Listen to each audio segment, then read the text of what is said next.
Kung sa Batang Bukid ka at nanunungkulan, Batang Sampaloc, kawawa ka. Bakit yun? Baryo-baryo eh. Inabot ko yun eh, yung baryo-baryo. Kaya halimbawa, yung mga nanunungkulan, Batang Sampaloc, hindi makakayari Batang Bukid. Ginagawa naman ng Batang Bukid, pagka sila naman naakyat sa poder, binabawian naman nila Batang Sampaloc. Dalawang klase lang ang bahala nung araw. Batang Bukid, Batang Sampaloc. Pero lamang ang Batang Sampaloc kasi yung mga Batang Sampaloc ng araw ang gugulang. Ibig sabihin talaga puro galing ng malayo. At saka doon talaga nag-originate. Doon nag-originate. Oo. Ano tayong mga narinig niyong mga kwento doon tungkol kay Divino Talastas? Ando Manalastas yan eh. Ang pangalan niya, Ando Manalastas. Hindi Meron pero Ando ang una, ang nagsabi sa akin ng Tibing Talastas, yung kapatid ni Baby Chick, Jimmy Tan. Tibing, di ba? Tibing. Oh, Tibing. Pero talaga ang pangalan niya, Ando. Ngayon, lumabas yung tunay niyang pangalan nung sumikat na sila Erning Cobra. Kasi si Erning Cobra, siya ang nagbigay ng yung bang symbol ng bahala. Kasi yung symbol ng bahala nung araw, marami. Binigyan ni Erning Cobra ng ibang twist. Naglagay siya ng yung Viking. Tartaro. Yung Tartaro. Dinagyan pa ng asawa, Tartarita. Siguro mga late 60s. Diyan niya itinatag doon sa 20 sa Manila City Jail, doon sa kitchen. Diyan kasi nakumpay si Erning Cobra, sunto niya martyr. Magkakasama sila nila Boy Indian. Malaking tao yun. Sinlaki rin ni Boying Diaz. Kaya lang, ang kulay-kulay pula. Justiso, haba ng buhok. Narinig namin yun, Lolo. Talagang tubong sampalok nga daw talaga talagang tubong sampalok. Boy Indian. Tsaka na pelikula si Roy Bison na lumabas. Si Boy Indian, ang nangyari doon, hindi naman niya kagagawan yung pagkakapatid doon sa pulis eh. Kaibigan niya yung kumpare niya yun. Ang may sama na loob, ang may pakananan si Titong. Nakumbisin niya yung mga malalapit sa kanya, nabiritin yung pulis para mapagbintangan si Boy Indian. Kasi meron ring hidwaan yan eh. Siyempre, sa ganitong malaking kalye, katulad ng Sampaloc, masarap yung humawak na isang lugar eh. Para kami achievement yung araw. Kaya sabi nga sa kanila, mabuti na lang, dito sa lugar na ito, ako lang namayani, kapraso lang, hindi malaki. Pero kung malaki to, baka patin ako. Siyempre, pag-iinteresan ka eh. Kasi may pangalan. Oo, may pangalan to. Yung araw nga na, ako lang nag-iisa dyan. Kaya mga yan, nasa loob. Yung araw kasi, itong lugar na to, isa lang siya. Sa tulong ng mga ibang bahala, ang Tenorio nagkaroon ng nagdadala. Ang Isla nagkaroon ng nagdadala. Ang Arellano nagkaroon ng nagdadala, pati Torito. Nagkaroon talaga ng mga nagdadala para si Boy ang Dagunoy. Kasi mas malawak ang Dagunoy, mahaba-haba eh. Pero kanya lahat yan. Ngayon, sa amin naman, kawawa naman to. Kasi babantayan mo ang Tenorio, doon ang bagsakan ng holdapper. Ang Isla, bagsakan ng holdapper snatcher. Babantayan ba nito? Nagtalaga siya kung sino ang karapat dapat doon. Linagay niya ron, pati rito, Arellano, Putol, si Region Pin, linagyan niya rin. Kaya lang, sa tingin ko lang, hindi naman siya nagkamali. Kaya lang umabuso yung mga lolo.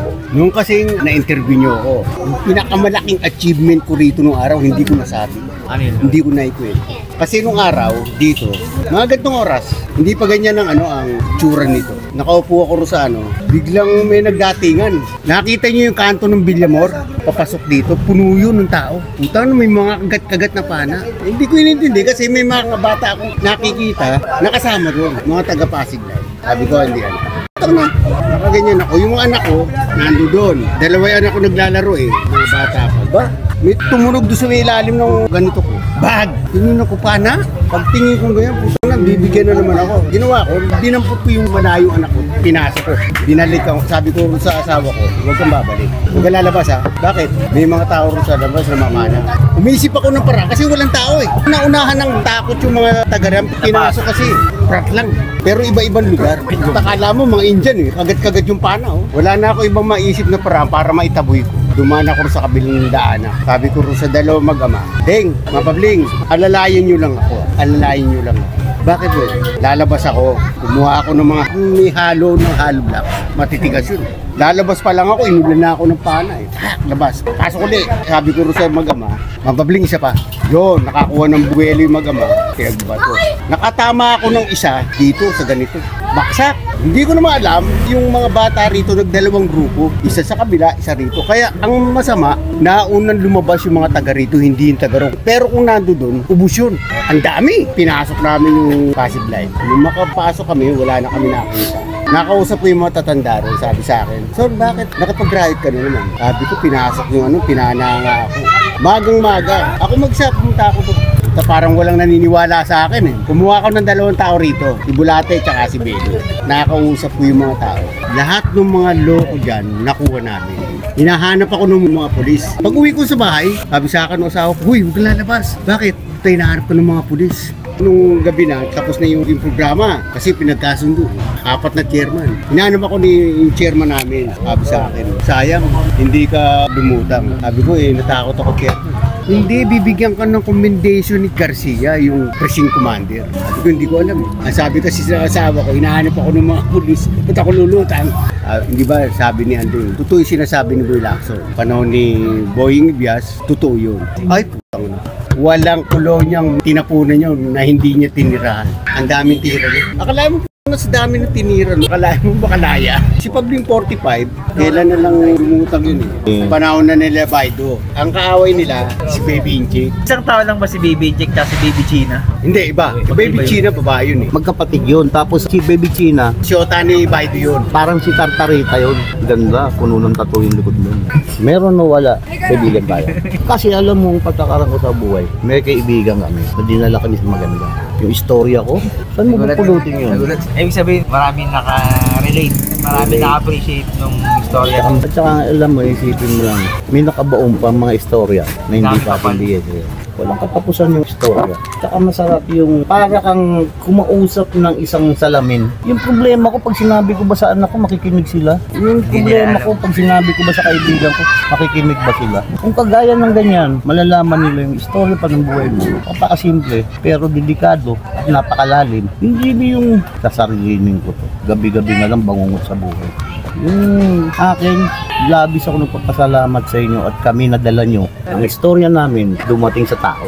Tama ba yung dadaanan ka na lang? Boy Lacson, walang yayan. Mario, walang yayan.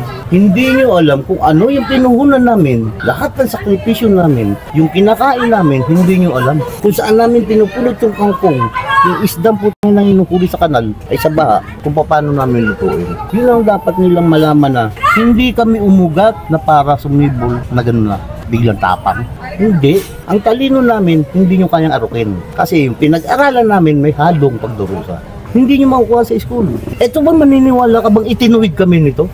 Pag nanakaw, bawal. Ang mamboso, bawal. Kasi patakaran sa loob yan. Na oras na puto dumikit ka sa kubol, sound tripper ka, nakikinig ka. Kaya bawal doon na, kubol ko to, kwarto ko to, andiyan ka, bawal yan. Bawal ang nakaubad, 6:00 Rosario, umaga, parada, flag ceremony. Disiplinado. Kaya lang kami, hindi kami gumagamit ng salitang po at opo. Kasi kami, magkakakosa. Tama ng irespeto mong matanda sa'yo, ang balik sa'yo, kumpleto. Pero kung halimbawa, questionin nila yung kakayahan ni Anding, hindi ako papayag. Halimbawa, yung ginawa ni Anding na Bagay. Magna Carta, yung question nila yun. May karapatan naman yung tao eh. Bakit? Ano ba yung sinakripisyo niya? Buhay niya, hindi ba? Kayo naman, gumaganon lang, may sinakripisyo ba kayo? Wala. Nung paluin nga ni Boy Recto ng Kalana di Bomba yun, inaabot dito si Boy kasi biyak eh. Amontik na nga mahusgahan si Boy Recto nun. Kaya lang, ang dami rin sumalusiga. Pareho naman siga yan eh. Palampasin nyo na yan. Bitch lang.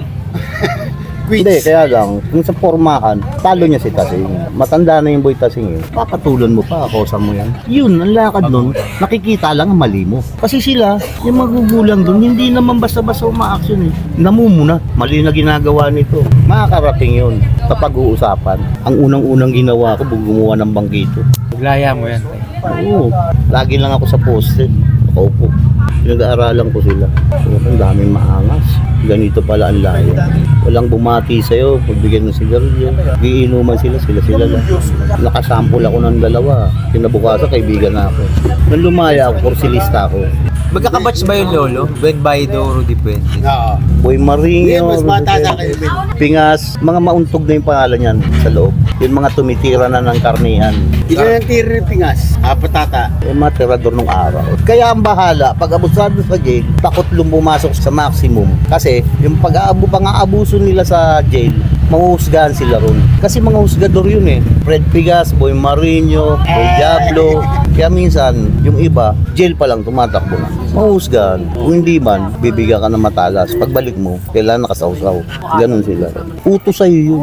Linisin mo yung pagkakamali mo. Landugo. Hugas kamay. Oo. Kaya wala akong ano ron ha. Ako mumumunti ako. Hindi ako takot. Kasi binibilang ko yung kasalanan ko. Bakit binugbog kita? Pinalo ko ulo mo? Bakit? Sino ba? May alam ang magugulang. Kasi yan, lahat yan, susulat yan. Si Mario, ninakaw yung brief ko niyan. Toothbrush ko, ginamit niyan. Yung toothbrush, ilapag mo ron. Sabi sa'yo, subo na ng iba. Yung sabon dun may palara. Yung kabila may palara. Para po once na gamitin, yung isa lang ang mukha ang magagamit.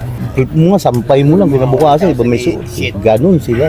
May kinukwento si Tata Anding na hindi daw umubra si Fred Pingas kay Boying Ibias. Hindi talaga. Kahit na sinong bahala, walang pwedeng pumarehas kay Boying. Isa sa mga pinakamatindi. Totoo yun. Yung sinasabi mo na totoo yun. Walang pwedeng pumarehas kay Boying. Lahat ng inaltahang ni Boying, tinirahan ni Boying. 22 na nga ngayon. Totoo yun. Saka siya, mabait yun eh. Ang laking tao. Grabe yun. Legend.